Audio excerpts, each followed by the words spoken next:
Hello everyone, कैसे हैं आप सब। आई होप आप सब अच्छे होंगे। तो सबसे पहले आप सभी को मेरे और मेरे परिवार की तरफ से दीपावली की ढेर सारी शुभकामनाएं। तो आज मैं आप सभी के साथ बेसन की लड्डू की इस रेसिपी शेयर कर रही हूं, जो कि पहली बार में ही सही मेज़रमेंट में बिल्कुल परफेक्ट बनके दानेदार बनके तैयार होता है और खाने में भी ये बहुत ज़्यादा स्वादिष्ट होता है, क्योंकि घर का बना हुआ है ये। तो चलिए बनाना शुरू करते हैं बेसन के लड्डू। तो इसके लिए मैंने यहाँ पे 1 कप चीनी लिया है। ये जो कप है 200 ग्राम वाला कप है। तो चीनी को हम अलग बर्तन में निकाल लेंगे। फिर वापस से उसी कप से 2 कप बेसन लूँगी। तो यहाँ पे मैंने 2 कप बेसन भी ले लिया है। फिर इसी कप से मैं 1 कप घी लूँगी। मैं यहाँ पे एक ही कप से मेजर करके आप सभी के साथ शेयर कर रही हूँ, ताकि जब आप बेसन का लड्डू बनाएं तो आपको कोई भी परेशानी ना हो। ये मेज़र वाला कप है। आप चाहे तो घर में कोई भी एक कटोरी सेट कर लीजिए, कोई भी ग्लास सेट कर लीजिए, या चाय का कप या कॉफ़ी का मग सेट कर लीजिए और उसी के साथ बनाइए तो बिल्कुल सही बन के तैयार होगा। तो 1 कप मैंने घी भी ले लिया। ये कप 200 ग्राम का है, फिर से बोल रही हूँ। तो 200 ग्राम चीनी, 400 ग्राम बेसन और 200 ग्राम घी ले लिया है। सही मेजरमेंट के साथ मैंने आप सभी के साथ शेयर कर लिया है। तो चलिए अब बनाने के प्रोसेस की तरफ चलते हैं।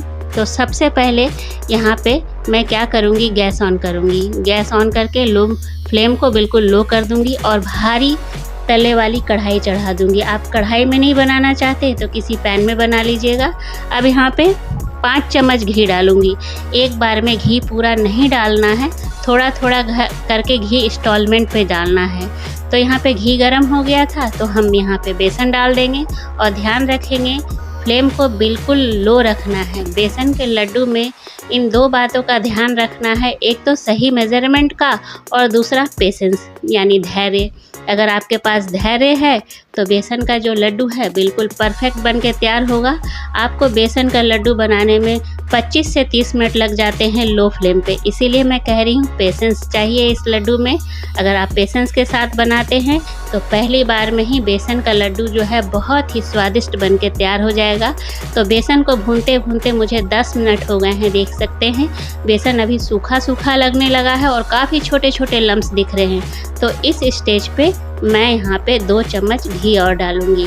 घी को एक बार में नहीं डालिएगा, इंस्टॉलमेंट पे थोड़ा थोड़ा करके डालिएगा, क्योंकि एक बार में घी अगर आपने डाल दिया तो घी जो है बेसन से पहले ही रिलीज़ होने लगेगा और हमें लगेगा कि बेसन भून गया है। और लड्डू जब आप बनाएंगे तो वो जीभ में जा कर के चिपकेगा। जीभ में चिपकेगा इसलिए क्योंकि बेसन हमारा कच्चा ही रह गया है। इसीलिए घी को एक बार में नहीं डालिएगा। तो यहाँ पे 2 चम्मच घी डालने के बाद हमने 6 मिनट और भूना। उसके बाद देख सकते हैं छोटे छोटे जो लम्स बन रहे थे वो पूरी तरह से ख़त्म हो गए हैं, लेकिन अभी बेसन का कलर चेंज नहीं हुआ है और खुशबू भी नहीं आ रही है। तो जब तक हमें बेसन को भूनना है तब तक कि बेसन में अच्छा सा कलर ना आ जाए और खुशबू ना आने लगे, बेसन गीला गीला ना लगे। तो यहाँ पे आप देख सकते हैं कलर चेंज हो गया है, खुशबू भी बहुत अच्छी आ रही है और बेसन जो है घी रिलीज़ करने लग गया है। तो इस स्टेज पे हम दानेदार लड्डू बनाने के लिए 4 चम्मच ठंडा पानी लेंगे और मार्केट वाला कलर लाने के लिए यहाँ पे थोड़ा सा मैं फूड कलर ले रही हूँ। फूड कलर डालना जो है बिल्कुल ऑप्शनल है। आप इसकी जगह हल्दी का भी इस्तेमाल कर सकते हैं या नहीं भी कर सकते हैं, लेकिन पानी ज़रूर डालिएगा। इससे क्या होगा, बेसन जो है हमारा वो फूल जाएगा और बिल्कुल दानेदार मार्केट जैसा बनके हमारा तैयार हो जाएगा। और फ्लेम को बिल्कुल लो रखेंगे लास्ट तक ही।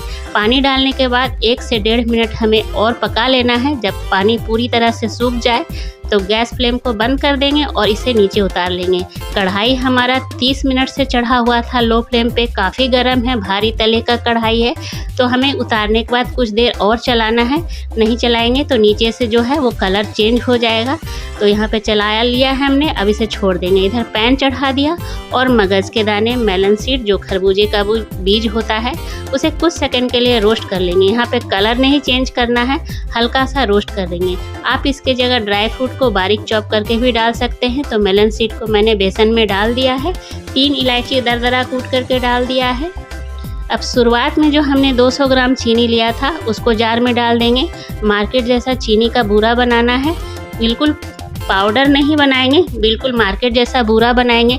तो इसके लिए क्या करेंगे, पल्स मोड पे कुछ सेकंड के लिए चलाएंगे, फिर बंद कर देंगे, फिर कुछ सेकंड के लिए चलाएंगे, फिर बंद कर देंगे। इस तरह से करने से देखिए बिल्कुल दरदरा हमारा मार्केट वाला बूरा बन के तैयार हो गया है, जो बेसन के लड्डू में अक्सर इस्तेमाल किए जाते हैं।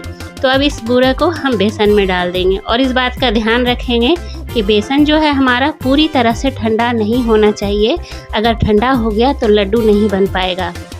तो बूरा डालने के बाद ये हल्का सा गर्म है, हाथों से छूने लायक है, तो मैं सबको मिला लूँगी। अगर आपका मिश्रण जो है वो ज़्यादा गीला है तो फ्रिज में रख कर के सेट कर लीजिए थोड़ी देर। अगर ज़्यादा सूखा लग रहा है आपको तो 2 चम्मच घी का इस्तेमाल कर सकते हैं। तो यहाँ पे मैंने जो घी का इस्तेमाल किया है वो टोटल 7 चम्मच किया है। शुरुआत में 5 चम्मच, फिर 2 चम्मच, फिर 1 चम्मच। पूरा घी 200 ग्राम जो लिया था वो मैंने इस्तेमाल नहीं किया है। आप देख सकते हैं हाथों में ज़्यादा चिकनाहट नहीं है। तो एक लड्डू बनाने के बाद मैंने इसके ऊपर मगज के दाने चिपका दिए हैं। आप चाहें तो बादाम को बारीक चॉप करके, पिस्ता को बारीक चॉप करके इसके ऊपर डाल सकते हैं या फिर नहीं भी डाल सकते हैं। लड्डू तो ऐसे ही बहुत अच्छे लगते हैं। तो ये हमारे लड्डू बिल्कुल मार्केट जैसे बन के तैयार हो गए हैं। तो इस तरह से एक एक करके बनाते जाएंगे और प्लेट में रखते जाएंगे। अब एक तोड़ के दिखा रही हूँ अंदर से टेक्सचर। ये देखिए बेसन का लड्डू हमारा बिल्कुल परफेक्ट बन के तैयार हो गया है। तो आई होप आप लोग को आज की रेसिपी अच्छी लगी होगी। अगर अच्छी लगी तो लाइक शेयर कीजिएगा। चैनल पर नए हैं तो प्लीज़ मेरे चैनल को सब्सक्राइब कीजिएगा। मिलती हूँ अगले रेसिपी में, तब तक के लिए टेक केयर, बाय बाय।